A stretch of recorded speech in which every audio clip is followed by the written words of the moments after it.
હાલો વિદ્યાર્થી મિત્રો, એક ભરતીના વિડીયોમાં તમારું સ્વાગત છે। તો આપણે 2024માં જે જીએસઆરટીસી જે બસ છે એમાં જે ભરતી આવેલી છે એના વિશે વાત કરવાના છીએ। તો જાહેરાત તમામ વિગતો આ વિડીયોમાં છે, તો વિડીયો અંત સુધી જોવા નમ્ર વિનંતી। તો તમને ખબર પડે તો તમારે પ્રોસેસ કઈ રીતના ફોર્મ કઈ રીતના ભરવાનું રહેશે, બરાબર। આપણે વાત કરીએ તો અમદાવાદ ભરતી છે, state road of transport corporation દ્વારા ભરતી છે, બરાબર। નરોડામાં ભરતી છે, એના વિશે આપણે આજ વાત કરવાના છીએ। તો આપણે વાત કરીએ તો આમાં જે શું કહેવાય અમદાવાદ ભરતી 2024 અમદાવાદ ભરતી માટે શું શૈક્ષણિક લાયકાત છે એના વિશે વાત કરીશું। અને અમદાવાદ ભરતી માટે જે બસની ભરતી માટે પસંદગી પ્રક્રિયા કઈ રીતના હોય છે એ અને મહત્વપૂર્ણ તારીખની વાત કરીશું। અને અરજી જે કઈ રીતના કરવી એના વિશે આપણે વાત કરવાના છીએ। તો આપણે વાત કરીએ તો ભરતીનું નામ છે જે જીએસઆરટીસી બસ અમદાવાદ જે ભરતી જે નરોડામાં છે એના વિશે છે।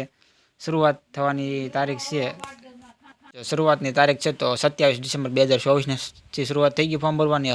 અને અરજીની અંતિમ છેલ્લી તારીખ જોઈએ તો 15/1/2024ની છેલ્લી છે। અરજી તમારે ઓનલાઈન કરવાની રહેશે। તો આપણે અહીંયા સત્તાવાર વેબસાઇટ આપી દીધી, તમે જોઈ શકો છો, એના પરથી તમારે ફોર્મ ભરવાનું રહેશે। તો એ એક યાદ રાખવાનું રહેશે તમારે।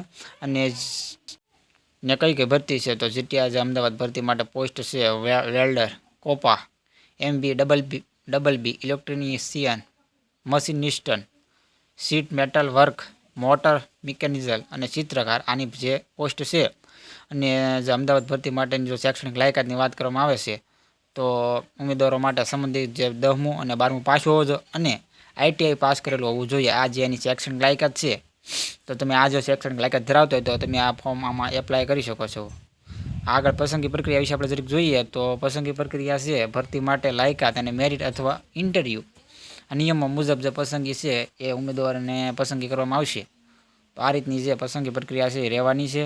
તો એ બધા મિત્રો યાદ રાખવાનું રહેશે। હવે આગળ જોઈએ આપણે તો મહત્વપૂર્ણ તારીખની આપણે વાત કરીએ તો 27 તારીખ જોઈ લઈએ તો શરૂઆતની તારીખ 27 ડિસેમ્બર અને છેલ્લી તારીખ 15/1/2024ની છેલ્લી તારીખ છે, ત્યાં સુધીમાં તમારે ફોર્મ ભરવાનું રહેશે।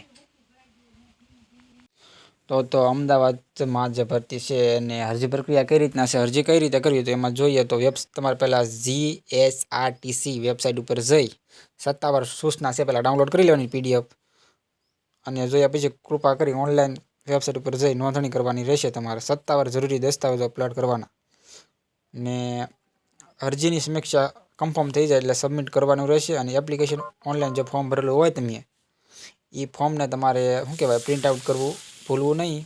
અને જે અરજીની સમીક્ષા કરી સબમિટ આપણે જાણ્યું, બરાબર। એપ્લિકેશન ફોર્મ ડાઉનલોડ કરી અથવા જે પ્રિન્ટ આઉટ છે એ અવશ્ય કાઢી લેવી, રેકોર્ડ માટે રાખવી, ભવિષ્યમાં ક્યારે ઉપયોગી થાય એનું નક્કી ના હોય।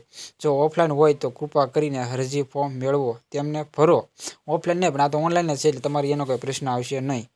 નિયમિતપણે નિયુક્ત ડિસ્કાઉન્ટનો આનંદ માણો અને સત્તાવાર વેબસાઇટ દ્વારા આગામી જે માર્ગદર્શિકા વિશે માહિતગાર થવા માટે જે આ સૂચના હતી।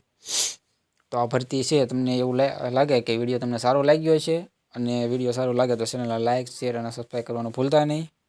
આવા નવા વિડીયો અમારી ચેનલ ઉપર અપલોડ કરવામાં આવે છે। તો જય હિન્દ ભારત વિદ્યાર્થી મિત્રો, આવા નવા વિડીયોમાં બીજા વિડીયોમાં મળીશું પાછા। તો જય હિન્દ, જય ભારત, બધા મિત્રોનો આભાર। Thank you for watching video.